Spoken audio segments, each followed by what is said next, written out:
Morning students, class 8th, welcome back to your social studies classes.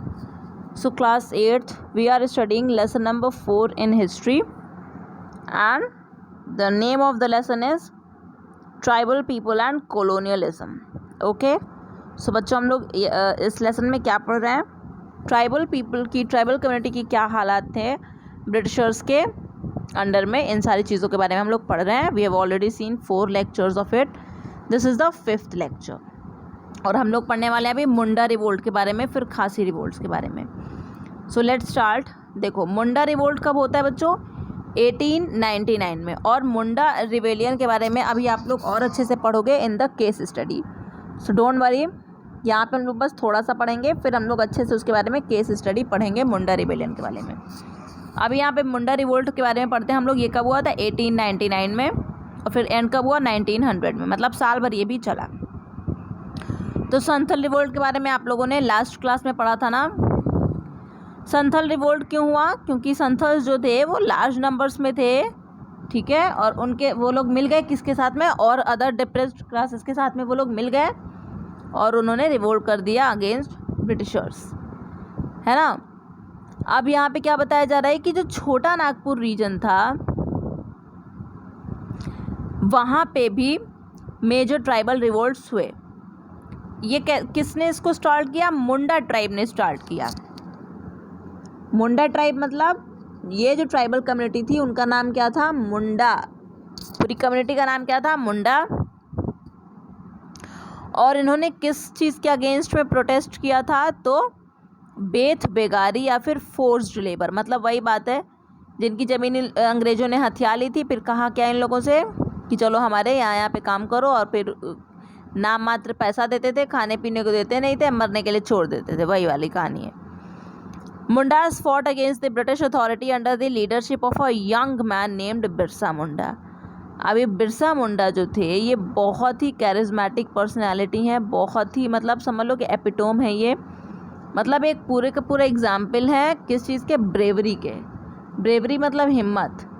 हिम्मत की दाद देनी पड़ेगी मुंडा के, बिरसा मुंडा जी की. और ये बहुत ही, मतलब बहुत हिम्मती व्यक्ति थे. तो इनके लीडरशिप में क्या हुआ? मुंडा रिवोल्ट होता है. फिर वही चीज़ यहाँ पे लिख दिया कि you will read a detail description of this revolt and Birsa Munda in the case study given at the end of this chapter. तो केस स्टडी हम लोग बिरसा मुंडा के बारे में अच्छे से पढ़ने वाले हैं. अब आ जाओगे खासी रिवोल्ट्स पे. तो खासी रिवोल्ट्स पहले हुई थी.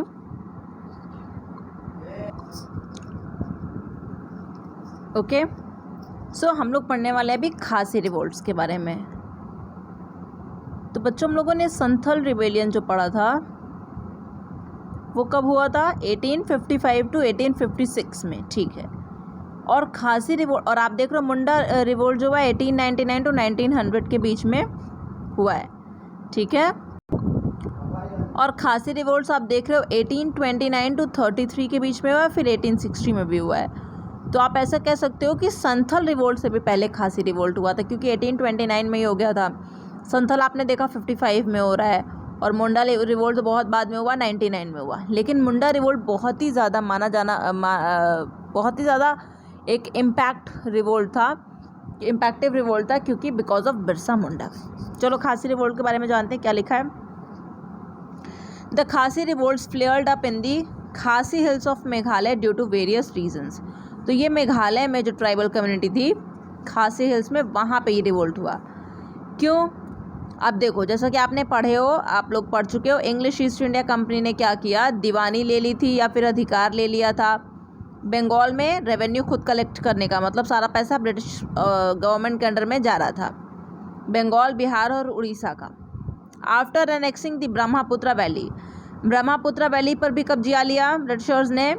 अब ब्रिटिश क्या चाहते थे? ये लोग रोड कंस्ट्रक्ट करवाना चाहते थे और ब्रह्मपुत्र और सुरमा वैलीज को जोड़ना चाहते थे, ठीक है. और यही रोड कहाँ से पास होनी थी? खासी हिल्स से पास होनी थी. और वहीं पे कौन रहते थे? खासी ट्राइबल्स रहते थे. तो अब क्या हुआ? अब जब रोड्स को ये लोग पास करवाएंगे तो खासी ट्राइबल्स को वहाँ से हटाना चाहेंगे, और खासी ट्राइबल्स अपनी जगह को छोड़ेंगे नहीं, इसी से लड़ाई होगा. तो क्या हुआ? Construction of the road was not the sole cause of the Khasis resentment. अब सिर्फ रोड जो कंस्ट्रक्ट करवा रहे थे ब्रिटिशर्स, एकमात्र यही रीज़न नहीं था. खांसी के गुस्से का क्या था?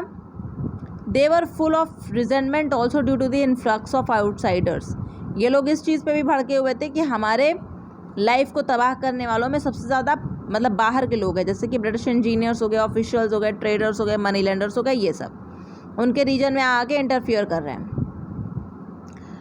ये खासी ट्राइब जो थी ये बिल्कुल पसंद नहीं करती थी कि जो ब्रिटिश सोल्जर्स थे वो आकर के मतलब जंगलों में, विलेज में, गांव में रह रहे हैं। विलेज ऑफ नोखला, यहाँ पे ब्रिटिश सोल्जर्स आकर के रह रहे हैं। इससे क्या होता था? It made them apprehensive of a gradual subjugation to foreign authority.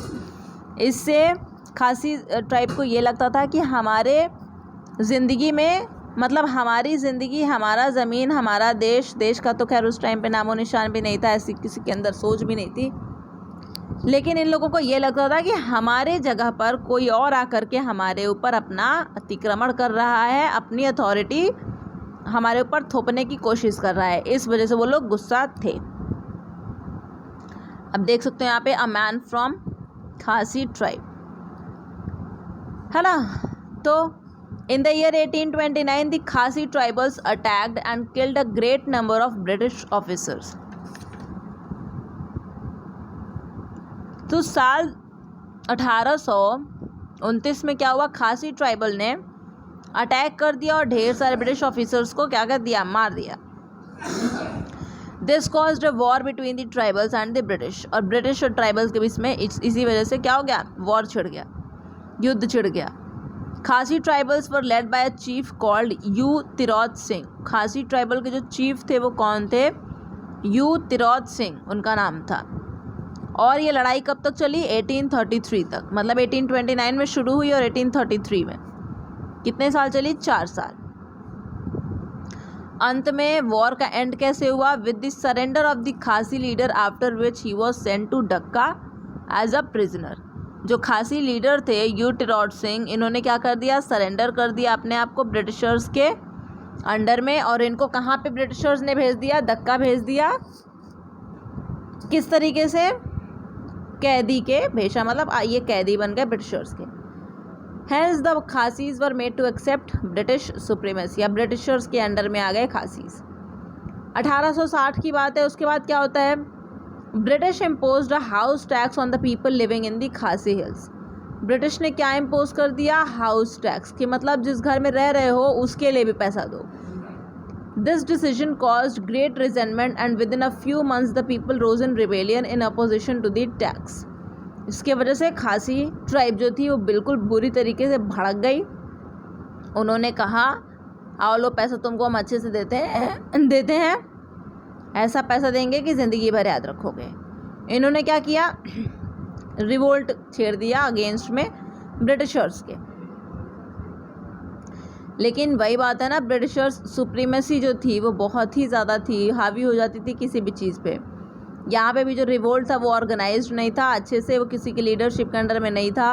और इस रिवोल्ट को भी ब्रिटिशर्स ने क्रश कर दिया, उसको भी अपने तलवों के तले दबा दिया। अब जब एंड होता है 1860 में, ब्रिटिश ने क्या इम्पोज कर दिया? दूसरा टैक्स लगा दिया खासी हिल्स में। देखो किस तरीके से ये लोग एक्सप्लॉइट कर रहे हैं, बाप रे बाप। फिर से खासी हिल्स की कम्युनिटी पे दूसरा एक टैक्स लगा दिया, और वो क्या था? Income tax. फिर लोगों को गुस्सा भड़का, फिर उन्होंने रिवोल्ट किया। किसके अंडर में किया? इस टाइम पे एक लीडर थे, उनका नाम था यू कियांग नोंगबा। तो यू कियांग नोंगबा के अंडर में लीडरशिप में इन्होंने ब्रिटिशर्स के अगेंस्ट में लड़ाई छेड़ी। He was an efficient and brave leader. अब कोई लीडर भी क्या होगा? एफिशिएंट होगा, ब्रेव होगा, तभी उसको लीडर बनने के लिए मौका मिला है। British and troops to suppress the revolt. British ने क्या भेजा? ट्रूप्स भेजा, भाई खूब लदे हुए सैनिक गए। Battle that followed was one by the British. जो भी युद्ध हुआ उसमें कौन जीतेगा? ब्रिटिशर्स ही तो जीतेंगे। कभी वो हारे हैं भला? हारे तो हैं, तभी तो देश छोड़ के भागना पड़ा है हमारे। फिर क्या होता है? नोंगबा वॉज कैप्चर्ड। वही नोंगबा, जो यू कियांग नोंगबा थे, जो कि लीडर थे, उनको पकड़ लिया गया एंड हैंग्ड पब्लिकली। अरे बाप रे, उनको सारे लोगों के सामने फांसी पे चढ़ा दिया गया, ताकि इस काम से ब्रिटिशर्स क्या दिखाना चाहते थे कि कोई भी हमारे खिलाफ रिवोल्ट ना छेड़े, नहीं तो उसका भी यही हश्र होगा। Thus this revolt also came to an end। अब इससे भी क्या हुआ, लोग डर गए, सहम गए और उन्होंने रिवोल्ट को बंद कर दिया। तो ये कारनामे ब्रिटिशर्स करते थे। अभी तो ये कोई कारनामा आप लोग नहीं पढ़ रहे हो बच्चों, अभी ये वाकई में जो कारनामा इनकी पढ़ोगे ना, वो थोड़ा और बड़े हो जाओ तब पढ़ोगे, पढ़ने लायक ही नहीं है, ऐसे ऐसे कारनामा करते थे ये सब। चलो अब आ जाओगे केस स्टडी में अबाउट द मुंडा रिबेलियन। थोड़ा सा पढ़ेंगे हम लोग यहाँ पे, ठीक है, और नेक्स्ट क्लास में इसको कंप्लीट करेंगे, क्योंकि बोलते बोलते बच्चों मेरा भी गला दर्द होने लगता है। In the 19th and 20th century, several tribal communities rose up in rebellion in various parts of India। तो 19th और 20th सेंचुरी आते आते अलग अलग ट्राइबल कम्युनिटीज़ जो थी वो रिवोल्ट छेड़ रही थी भारत में अगेंस्ट ब्रिटिशर्स। कॉजेज़ क्या थे दीज रिवोल्ट्स के, ये आपको पहले ही बता दिए गए हैं, ठीक है। रिवोल्ट्स जो हुए हैं बहुत बार हुए, अलग अलग समय पे हुए, और इन्हीं में से एक सबसे फेमस ट्राइबल रिबेलियन जिसका नाम है मुंडा रिबेलियन, ये कहाँ पे हुआ था, छोटा नागपुर रीजन में, ठीक है ना बच्चों। तो छोटा नागपुर रीजन में ये मुंडा रिबेलियन होता है। ये बिरसा मुंडा की कहानी हम लोग पढ़ने वाले हैं। This revolt was started by the Munda tribals who were led by a young man named Birsa Munda. Birsa Munda की एज बहुत कम थी बच्चों, 18, 19, 16, 17 साल के होंगे, अभी 18, 19 साल के क्या थे, ठीक है ना। तभी इनके ही लीडरशिप में मुंडा रिबेलियन होता है। The revolt soon spread to the surrounding regions, और रिवोल्ट धीरे धीरे भड़क जाता है और सब तरफ फैल जाता है। कॉजेज ऑफ द रिवोल्ट में आ जाओ, रिवोल्ट क्यों हुआ, क्यों लोगों ने आंदोलन छेड़ दिया ब्रिटिशर्स के अगेंस्ट, क्यों आंदोलन नहीं, एक प्रकार का पूरी तरीके से भयानक वाला रिवोल्ट था कि भागो यहाँ से, निकलो हमारे जगह पर से, हमारे जंगलों में से। The Mundas were a dominant tribe in the Bihar region. तो मुंडाज जो थे वो एक डोमिनेंट ट्राइब थे बिहार रीजन में। डोमिनेंट मतलब इनकी जो जनसंख्या थी वो अच्छी खासी थी। After the establishment of British rule in Bengal, Bihar, Orissa, the British tried to bring various changes in the existing system. तो जब इन लोगों को दीवानी राइट्स मिल गई थी ब्रिटिशर्स को, कहाँ बंगाल, बिहार और उड़ीसा में, इसके बाद ब्रिटिशर्स ने बहुत अलग अलग पॉलिसीज़ लाने लगे और चेंजेस लाने लगे। Besides political changes, several changes were experienced in the economy due to different British policies. तो पॉलिटिकल चेंजेस तो हो ही गए थे। अब क्या हुआ, जो चीफ वगैरह हुआ करते थे, जो लीडर्स हुआ करते थे, उनके जगह पे सुप्रीमेसी किसकी आ गई, ब्रिटिशर्स की। और भी क्या चेंजेस आए, इकोनॉमिक चेंजेस भी आए। इकोनॉमिक चेंजेस क्यों आए, क्योंकि जो ज़मीन वगैरह चीफ क्लैन के अंडर में हुआ करती थी वो भी किसके अंडर में होने लगी, ब्रिटिशर्स के अंडर में,